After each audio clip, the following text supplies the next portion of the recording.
On behalf of Humboldt For Palestine, and not even just Humboldt For Palestine, the majority of Americans are horrified by what's going on.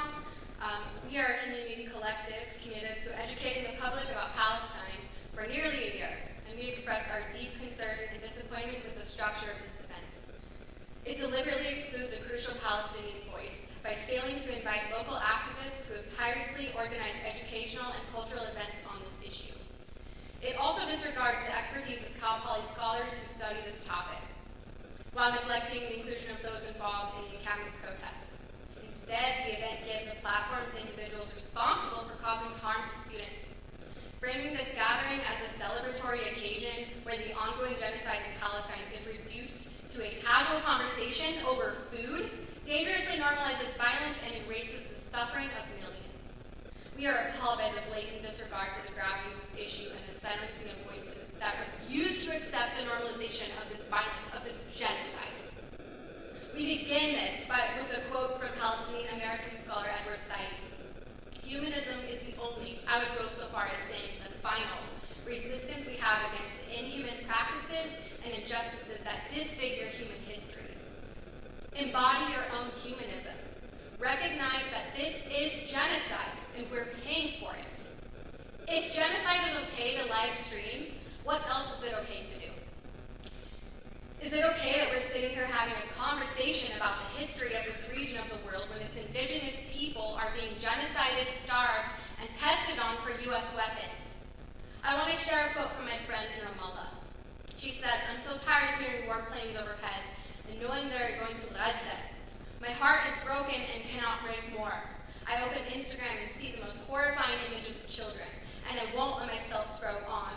If our friends and family witness these atrocities with their own eyes and they're forced to, surely we can stomach to look at them and say, I witnessed these massacres with you.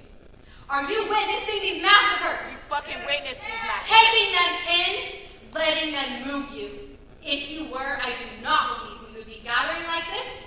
You would be as changed as me.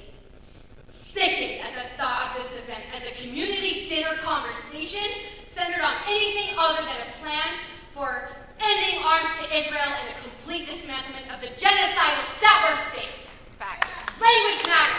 Much of our ethical work here is to free ourselves from the weaponization of language and ideology that convinces us that Palestinians do not deserve total freedom and liberation.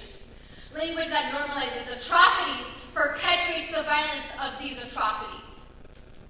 Calling for peace without justice is violent. Calling Israel's genocidal campaign against Palestinians a conflict or a war or international events is violent. Framing genocide as something that can be looked at through multiple lenses is violent. Conflating Judaism and Zionism is violent. And centering Zionists without addressing the anti-Semitism and imperialism and violence that the Zionist project is rooted in is violent.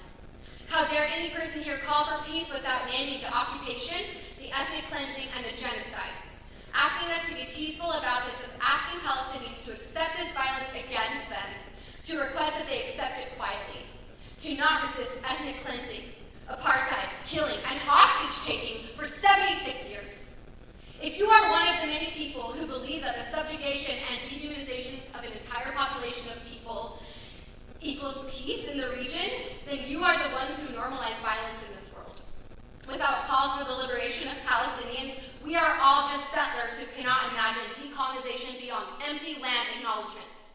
Commit to indigenous movements of decolonization and land back worldwide, or else stop this nonsense of claiming you care about peace and about safety and about the right to live. And let's not keep requiring Palestinians to audition for your ethnicity.